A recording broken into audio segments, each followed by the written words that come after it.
안녕하십니까. 감사 스마일입니다.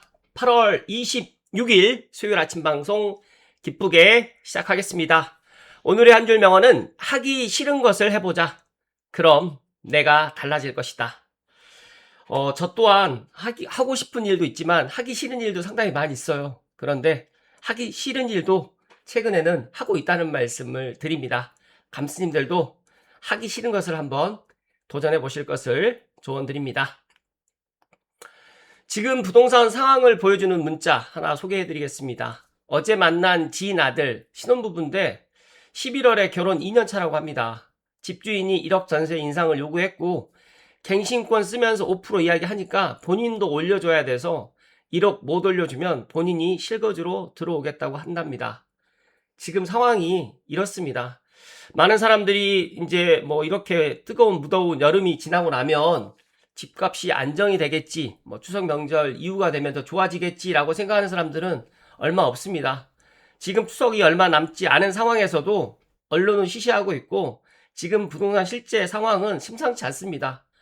제가 덕양구에서 특히 삼성 미소부동산에서 차릉천벨트 아파트를 갖다가 이렇게 중개거래를 하면서도 느끼는 게 있는데 진짜로 지금은 매도자 우위 시장입니다. 그런 것들을 확실히 제가 느끼고 있으니까 제 이야기대로 제 이야기가 와닿지 않으신 분들은 가까운 부동산에 전화라든지 직접 방문하셔가지고 확인을 해보시면 정말 좋을 거라는 말씀 드리고 제가 이 뷰잉남TV에 나왔던 이 영상은 제가 링크를 걸어 드릴 테니까 제 방송 보시고 한번 더 보실 것을 조언 드립니다.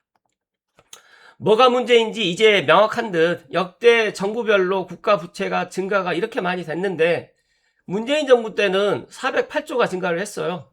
상대적으로 윤석열 정부 때는 부채 증가폭이 적었는데 이재명 정부는 지금 문재인 정부랑 윤석열 정부 합친 금액보다 더 크게 국가 부채가 지금 증가를 할 예정입니다. 그렇기 때문에 이렇게 국가 부채도 증가하고 있고 유동성이 증가를 하고 있는데 이런 상황에서 집값만 안정이 되기는 현실적으로 어렵다는 말씀을 다시 한번 강조해서 이야기 드립니다. 그냥 세금을 갖다가 배급화해서 뿌리는 것만 멈춰도 집값 잡히겠다라는 이 이야기도 참 와닿는 이야기인데 지금 또 지방자치단체에서도 민생안정금이라고 해가지고 추석 전후로 해가지고 상당히 많이 또 돈을 뿌리는 것 같습니다. 이런 것들 돈을 뿌리는 것이 나쁜 것이 아니라 이 돈을 갖다가 쓸데없이 뿌리게 되면 진짜로 어제도 제가 이야기 드렸지만 열심히 노력을 갖다가 하려는 사람들보다 그냥 나라에서 그냥 배급받고 그냥 임대주택 살면서 살려고 하는 사람들이 더욱더 증가할 거라는 말씀을 이야기 드리니까 부디 감스님들만이라도 내가 땀 흘리고 허리띠에 졸라매서 진짜 내 집 마련하시고 그렇게 하실 것을 저는 더 응원 드린다는 말씀을 드립니다. 2천만 원이 40억으로 강남 음마아파트가 가격이 이렇게 변천을 했는데 79년도에 분양가가 2천만 원이었어요. 물론 이때 79년도에 원화 가치와 2천만 원의 가치와 지금의 2천만 원의 가치는 다르겠죠. 그런데 작년에 25년도 최고가는 40억 원을 돌파를 했습니다. 이거를 보면 어떤 생각이 드시나요? 돈의 가치가 아파트 가격도 물론 오른 거지만 저는 항상 사람들에게 이야기를 할 때 아파트 가격이 오른 것이 아니라 돈의 가치가 떨어졌다. 즉 다시 말해서 2026년에 10억은 지금으로부터 20년 전, 25년 전에 한 5억의 가치밖에 되지 않는다라는 말씀을 제가 드리니까 부디 지금 아파트 6억에서 9억 사이 아파트 절대 비싼 게 아니니까 부디 행동하실 것을 이야기 드리고 최근에 감사스마일 현장에서 확인한 이야기를 한 가지 더 드리면 8억대 국평이 진짜로 많이 거래가 되고 있고 또 8억대 있던 매물들을 집주인들이 매도를 보류하고 있는 게 현장의 분위기라는 말씀을 덧붙이기 때문에 제가 6억에서 9억 사이 아파트는 지금 매수해도 특히 고양시 덕양구 차릉천벨트의 삼성원흥 지축 향동 덕은과 GTX-A 역세권에 있는 운정중앙역에서 연신내역 사이에 있는 아파트들은 가격이 더 이상 하락할 요인보다 상승할 요인이 더 많고 올해보다 내년에 이런 것들을 더욱더 깨닫게 될 거라는 말씀을 감사스마일이 강조해서 이야기 드립니다. 이거는 용산 정원보다 더 넓다. 지금 서울시 오세훈 서울시장이 일원동에 있는 탄천 물재생센터를 갖다 활용해서 강남에 있는 탄천변에 1만 가구를 갖다가 아파트를 공급하자. 그렇다고 하면 녹지 훼손 없이 주택 공급이 가능하다라고 용산에다가 아파트 짓는 것보다 차라리 탄천 물재생센터를 갖다 이용을 갖다 하자라고 지금 이렇게 제안을 했는데, 오늘도 지금 국토교통부 장관을 만나서 용산에 아파트 공급을 하는 거에 대해서 논의를 하겠다고 하는데, 용산에 아파트를 짓는 거는 절대 반대한다는 말씀을 다시 한번 이야기 드립니다. 그리고 이거는 분양 전환이 막혀가지고 임대주택 기금이 1조가 연체되었어요. 그래서 1145곳 중에 116곳이 원리금을 못 갚아서 한시적인 원금 상환 유예가 지금 필요한데, 지금 이런 상황임에도 불구하고 임대주택을 갖다 계속해서 공급을 하겠다는 지금 이재명 정부의 이야기 절대 믿지 마시고, 부디 감스님들만이라도 내가 가지고 있는 자산에서 가장 좋은 아파트를 선택하실 것을 조언드립니다. 그리고 이렇게까지 매매 전월세가 올라가는 이유는 앞서서 제가 이야기 드렸던 것처럼 통화량하고 집값의 관계입니다. 2006년 대비 2026년에 지금 통화량이 4.2배가 늘었는데, 압구정 현대아파트는 4.6에서 5.4배가 올랐고, 2008년도에는 그때 당시만 해도 통화량이 3.3배다 보니까, 그때 2026년 7월 중과분은 3배밖에 되지 않다 보니까 원인은 통화량입니다. 그렇기 때문에 통화량이 증가하게 되면 아파트 가격이 올라가지 않을 수가 없다. 그렇기 때문에 지금 내년에 800조 원을 슈퍼 예산을 갖다가 공언한 이재명 정부에서 이렇게 유동성을 갖다가 급증을 갖다 하게 되면 부동산 안정화가 될 수가 없고, 지금은 뭐 서울만 가격이 막 올라간다라고 생각을 하시겠지만, 이제 수도권과 경기 외곽으로까지도 이제 매매, 전세, 월세, 쓰리플 강세로 해가지고 진짜 우리가 한 번도 경험해보지 못한 부동산 시장을 경험할 거라는 말씀 드리니까 각자가 현명하게 판단하시고 각자 도생하실 것을 조언드립니다. 오늘 감사 스마일이 본론으로 이야기 드릴 주제는 고양시 관련해가지고 분명히 고양시에 지금 변화가 감지되고 있고, 고양시 자족도시 꿈이 아닌 현실이 되는 상황에 대해서 오늘 이야기 드릴 텐데, 어제 밤 늦은 시간에 플라이니님께서 감사스마일이 운영하고 있는 카페 감사스마일 부동산 연구소에 긴급 속보를 갖다가 이야기를 해주셨습니다. 엔비디아 직원 피셜인데 마곡 엔비디아 확정이라고 합니다. 제가 이 소식을 접하고 상당히 기뻤어요. 제가 지금 엔비디아 젠슨 황이 그때 이제 SK 회장이라든지 그다음에 네이버라든지 그다음에 LG 구광모 회장을 만나면서 마곡에다가 분명히 뭔가 마곡에 엔비디아가 들어올 가능성이 높겠다라고 해서 저도 아침 방송 시간대에 얘기를 했던 기억이 있는데, 제 예상대로 마곡의 엔비디아가 확정이라는 이야기가 있습니다. 물론 이게 공식적으로 확인된 건 아니지만 보니까 지인이 이번에 엔비디아에 입사를 했는데 마곡이라고 지금 근무지가 이렇게 이야기를 하네요. 그러다 보니까 지금 엔비디아 마곡 확정에 관련해가지고 엄청나게 지금 부동산 카페라든지 특히 목동에 있는 맘카페에서 이런 이야기들이 정말 많이 나오고 있는 것 같아요. 그래서 오늘 제가 본론으로 이야기 드리기 전에 일단 엔비디아 마곡은 물론 서울 서남권 김포 검단도 호재겠지만 다리 하나 건너면 다들 아시겠지만 마곡하고 이 한강만 건너면 바로 덕은이라든지 창릉 신도시가 맞닿아 있는 고양시 덕양구, 더 나아가서 이제 일산 더 나가서 운정 신도시까지도 좋은 영향을 끼칠 거라는 말씀 드리고, 제가 지난 방송 때도 한번 이야기 드렸지만 지금 행주대교하고 그다음에 마곡대교 그다음에 가양대교로 해가지고 마곡을 가게 되는데, 이제 내년 하반기 정도가 되면 방화대교 쪽으로 해가지고 인터체인지가 만들어져서 원흥강매간도로를 해가지고 인천국제공항고속도로로 해서 나가는 그 길에 인터체인지가 들어가게 되면 마곡으로 가는 시간이 창릉 신도시에서 20분 내로 이제 마곡을 갖다가 갈 수가 있고, 지금 덕은이라든지 예를 들어서 원흥 도래울 마을에서도 차가 안 막히면 20분대로 이제 돌아서 가긴 하지만 출퇴근 시간에 차가 막히니까 한 40분을 잡아야 되거든요.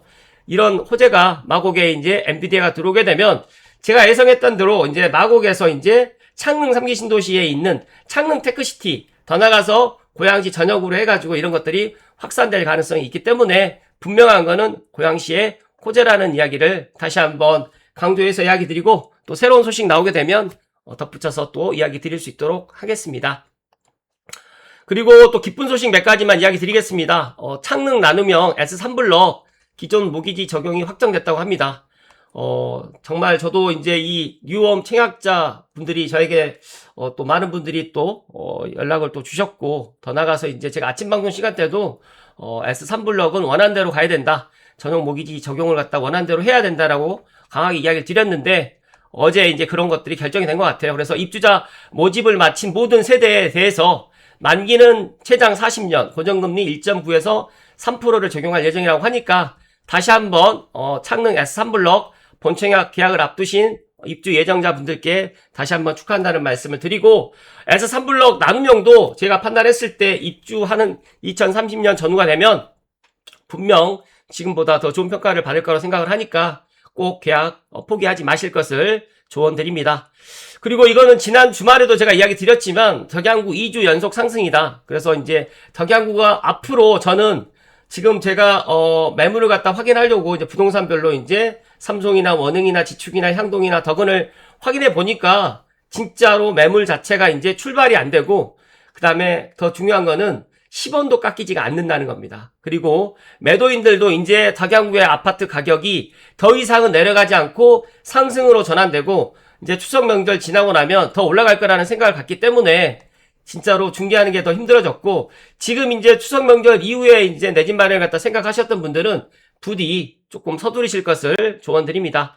그리고 도래울 2, 3, 4단지, 5, 6, 7단지 궁금증이 있다라는 주홍끌님의 이 이야기를 갖다가 제가 접하면서 제가 간단하게 이야기를 드리면, 만약에 내가 능력이 돼가지고 창릉 3기 신도시에 창릉 3기 신도시에 들어오고 싶은데 청약 점수가 낮아가지고 능력이 좀 되시는 분들은 5, 6, 7단지를 갖다가 보실 것을 추천드리고, 나는 그래도 5, 6, 7단지에 들어올 수 있는 자금이 좀 부족하다고 생각하시는 분들은 2, 3, 4단지도 5, 6, 7단지가 올라가면 2, 3, 4단지도 따라서 올라가는데, 지금 도래울 파크뷰도 이제 8억 중후반이고요. 원흥 동일시티는 10억, 그 다음에 원흥 호반 5단지 같은 경우에는 9억에서 10억이다 보니까 이 정도의 자금대가 없으신 분들은 지금 2단지라든지 센트럴 더 힐이라든지 센트럴 파크 2, 3, 4단지를 갖다가 내 자금대 20평대 같은 경우는 6억대가 있고 30평대는 7억에서 지금 8억대가 있는데, 예를 들어서 5, 6, 7단지가 머물러 있지 않고 가격이 더 올라간다고 하면 2, 3, 4단지도 갭을 갖다가 좁힐 수밖에 없기 때문에 내 능력에 맞춰가지고 지금이라도 저는 마냥 3기 신도시만 기다리지 마시고 2, 3, 4단지도 좋은 대안이 되고, 나는 지금 원흥지구에서 출퇴근하는 게 좀 힘들다라고 생각하시는 분들은 삼성이나 지축이나 향동을 해가지고 내 집주 근접과 자녀를 양육하는 그런 여러 가지 것들을 갖다 보면서 3기 신도시 주변을 갖다가 지금 보아야 될 때라는 말씀 드리면서, 앞서서 이야기 드렸던 것처럼 덕양구의 아파트 가격이 지금 올라가는 게 심상치가 않고, 제가 봤을 때는 올 하반기에 계속적으로 상승이 될 가능성이 높고, 내년 상반기가 되면 분명히 조정지역이나 아니면 규제지역으로 묶일 가능성이 있으니까, 지금 대출이 가능하거나 신생아 특례 대출이나 생애체초가 되시는 분들은 각자 은행에서 그런 것들을 확인해 보시고 지금 빨리 행동하셔야 된다는 말씀을 강조해서 이야기 드립니다. 오늘 본론입니다. 고양시 이제 베드타운에서 벗어날 수 있을까? 민경선 시장의 자족도시 선언이 고양 부동산의 중요한 이유. 정말 저는 분명히 이번에는 고양시가 베드타운 탈출될 거라는 그런 믿음을 가지고 오늘 한번 이야기 드려볼 수 있도록 하겠습니다. 고양시의 도시발전 방향이 조금씩 달라지고 있습니다. 그동안 고양시는 서울의 주거 기능을 상당 부분 담당해온 대표적인 수도권 베드타운이라는 이미지가 강했지만, 지금 일산 신도시를 비롯해가지고 이제 창릉이라든지 또 대곡이라든지 이런 또 개발 계획도 지금 잡혀 있고, 또 최근에 고양시의 민경선 고양특례시장님께서 국토교통부를 찾아서 공원 물량 확보라든지 수도권 규제 개선 등의 산업 기반 확충을 직접 건의했습니다. 핵심 메시지는 명확합니다. 고양시를 베드타운에서 자족도시로 바꾸겠다. 이 말이 단순하게 정치적 구호가 아니라 실제 도시 구조의 변화로 이루어진다고 하면 고양시의 미래는 상당히 달라질 수 있다라는 소결론을 이야기 드리고 살펴드릴 수 있도록 하겠습니다. 고양시의 가장 큰 약점은 주택이 아니라 일자리입니다. 다들 아시겠지만 107만 명이 살고 있는데 변변한 일자리, 대기업 하나가 없는 게 고양시의 현실입니다. 그렇기 때문에 많은 고양시에 살고 있는 분들이 고양시를 떠나고 있는데, 지금 고양시를 떠나서는 안 된다는 말씀을 드리고요. 만약에 진정한 자족도시가 들어오게 된다고 하면 기업 유치라든지 일자리 증가, 인구 유입, 지역 소비 증가, 상권 활성화를 통해 가지고 주거의 수요가 지금보다 더욱더 증가할 수 있을 거라는 말씀을 드리고, 고양시가 국토부에 건의했던 중요한 이유가 바로 여기에 있습니다. 두 번째는 핵심은 공업 물량 확보입니다. 그러니까 이번 건의에서 가장 눈여겨보아야 될 부분은 공업 물량 확보입니다.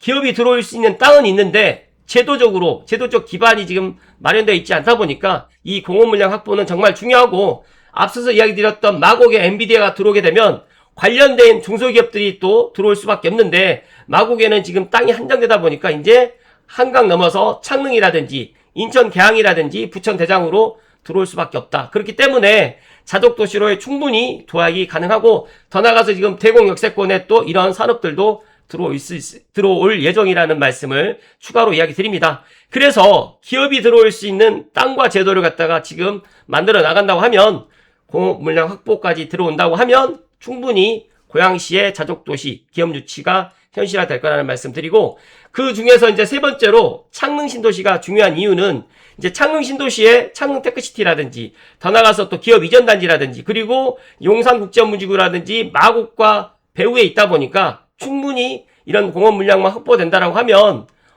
대기업 앵커라든지 또 대기업 유치라든지 관련된 산업들이 들어올 수 있을 거라는 말씀 드리기 때문에, 지금의 창릉 신도시에 임대로 때려짓는다라고 생각해서 안 좋게 생각하시는 분도 계시겠지만, 물론 임대가 나쁜 것만은 그러니까 임대로 들어와가지고 임대가 모든 것들이 나쁘게 적용되는 건 아닙니다. 만약에 임대로 들어왔을 때 50에서 60% 임대로 들어온다고 하더라도 주변에 대기업이라든지 일자리가 들어온다고 하면 임대는 제쳐놓고 그 상대적으로 이제 창릉 벨트에 있는 기존에 있는 분양했던 민간 분양 단지들, 준신축 단지들이 더 반사 이익을 볼 거라는 말씀을 강조해서 이야기 드리고, 네 번째로 고양시가 주목하는 미래 산업입니다. 이거는 제가 생각했을 때 항공, 우주, UAM, 의료, 바이오가 지금 제가 이야기 드리면 믿지 않는 분들이 더 많겠지만, 지역 내 대학이라든지 연구 의료기관을 활용한다고 하면 충분히 가능성이 있고, 만약에 창릉에서 이런 것들이 시발점이 된다라고 하면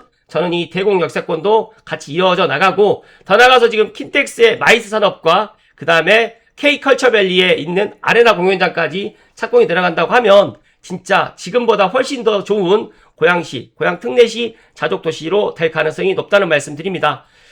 만약에 이런 자족도시로 연결되려고 하면 저는 이제 대중교통, 특히 철도망 확충이 지금 들어가야 되는데, 현재는 3호선, 경의중앙선, 그 다음에 서해선, 그 다음에 GTX-A, 교외선까지 되어 있지만, 여기서도 더 추가돼야 될 고양 은평선의 식사 연장이라든지 고신선이라든지 그 다음에 인천 2호선까지 연장을 해 나가야지만 앞으로 기업이라든지 산업들이 더 많이 확충될 거라는 말씀 드리고, 더 나가서 자족도시가 완성이 되게 된다고 하면 일터라든지 주거, 문화가 하나가 되다 보니까 지금 2030 세대들이 서울에 있지 않고 고양시로 많은 사람들이 넘어올 그런 기회가 열릴 거라는 말씀 드립니다. 그리고 다음은 한국마사회가 경마장 유치도 같은 맥락인데, 한국마사회가 지금 아직 결정되진 않았지만 고양시도 이제 경마장 유치를 건의한 것도 눈여겨볼 필요가 있고, 만약에 경마장을 유치하게 되면 새로운 경제활동 창출이라든지 그다음에 대규모 직접적으로 이제 일자리 창출이라든지 고용을 할 수가 있고, 또 연관 산업이라든지 저는 이 관광산업,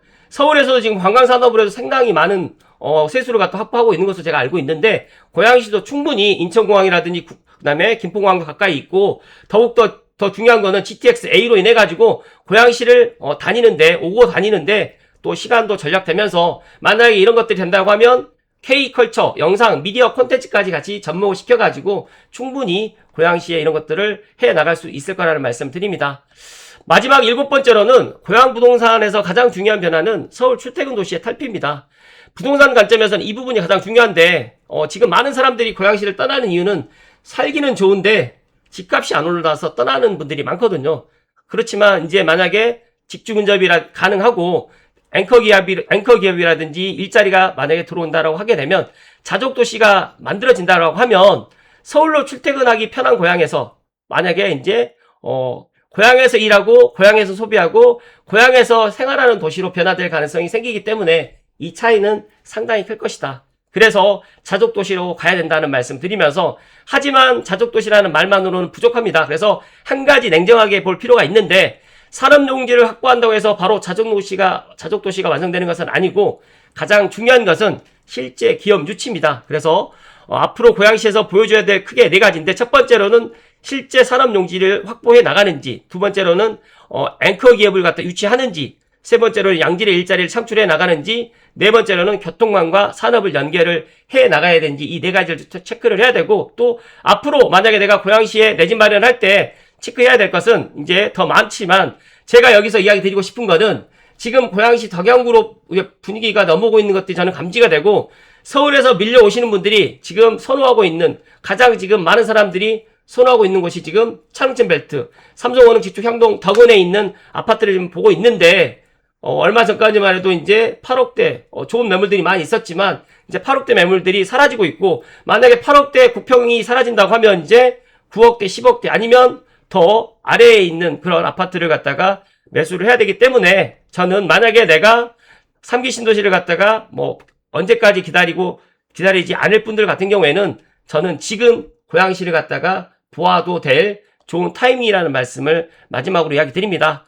결론을 이야기 드리면 고양시의 다음 경쟁력은 집이 아니라 일자리입니다. 그래서 앞으로 고양시가 진짜 자족도시로 성장하려면 산업용지 확보, 기업 유치, 일자리 증가, 교통망 확충, 상권 활성화, 그 다음에 주거 수요 증가라는 선순환을 만들어야 되고, 앞으로 고양시 부동산을 바라볼 때도 단순히 집값이 오를까만 볼 것이 아니라 고양시에 어떤 산업과 어떤 기업이 들어오는가를 함께 보아야 되는데, 결국 부동산의 미래 가치는 사람이 들어오는 도시인가, 돈과 일자리가 들어오는 도시인가에 따라서 달려 있기 때문입니다. 고양시가 정말로 베드타운을 넘어서 자족도시로 변할 수 있을지, 앞으로 공업물량이라든지 또 창릉이라든지 대곡, 또 킨텍스 주변에 자족기능이라든지 기업 유치가 제 이야기대로 현실화될 수 있는지를 갖다가 앞으로도 꾸준하게 한번 응원해 주시고, 저는 분명히 올 하반기에 여러 가지로 좋은 일들이 많이 생길 거라는 이야기를 드리면서, 만약에 내가 고양시에 내 집 마련을 갖다가 생각한다고 하면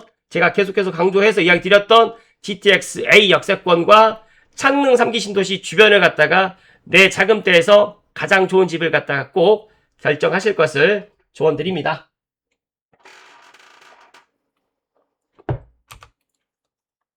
감사스마일 생각은 그렇습니다. 민선 9기 앞으로 이제 4년 동안 민경동 고양시장이 이제 열심히 해 나갈 거라고 저는 생각을 하고 있고, 항공 우주라든지 바이오로 자족도시를 갖다 전환해 나갈 건데, 저는 지금 민선 9기의 민경시장님을 가장 존경하는 부분 중에 하나는 일방통행식 행정에서 양방향 소통행정으로 해가지고 전환을 하고 있고, 그리고 이제 민선 9기 첫 과제를 열렸던 고향 프로젝트를 꺼냈다는 점에서 정말 감동을 받았습니다. 말로 그치는 것이 아니라 기업 유치 목적을 투자액을 키우는 것이 아니고 시민을 위한 양질의 일자리를 만드는 데 있다라는 이 이야기대로 항공우주와 UAM, 의료, 바이오, K컬처, 인공지능을 갖다가 고양시의 신성장 동력으로 키울 수 있도록 많은 분들이 응원해 주시고, 고양시는 안 된다라는 이야기 제발 하지 마시고, 고양시가 앞으로 베드타운을 갖다 탈출할 수 있도록 부디 제 방송을 시청하시는 감스님들만이라도 응원해 주실 것을 이야기 드리고, 엔비디아 진짜 마곡에 지금 확정됐다는 사실이 공식적으로 이제 뭐 아직 발표되지는 않았지만, 직원이 이번에 엔비디아 입사했는데 마곡이라는 이 근무지가 정말 와닿는 이야기라는 말씀을 좀 드리면서, 정말 엔비디아 젠슨 황이 마곡을 갖다 픽했던 이유는 분명히 용산과 창릉, 그 다음에 김포공항, 인천공항을 갖다 보고 가장 좋은 또 AI를 갖다가 가장 실현 가능할 수 있는 그런 것을 갖다가 R&D 그런 것들까지 따졌을 때 마곡을 갖다 찍지 않았을까 생각을 하고, 앞으로 또 LG전자랑 또 협업해 나갈 수 있는 그런 부분에 있어서도 상당히 많이 기대가 되는데, 앞으로 대한민국 경제도 지금보다 더 좋은 일들이 많아질 거라고 저는 생각을 하고, 각자가 맡은 일자리 일터에서 최선을 다하는 오늘 하루가 되실 것을 이야기 드립니다. 그리고 마지막으로 고양시의 자족도시 꿈이 아닌 현실이 되기를 감사스마일은 5년 전부터 소망을 했고, 꿈이 아닌 꼭 현실이 될 수 있도록 앞으로도 꾸준하게 좋은 소식으로 보답드릴 수 있도록 하겠습니다. 오늘도 행복하고 건강한 하루 되십시오. 고맙습니다.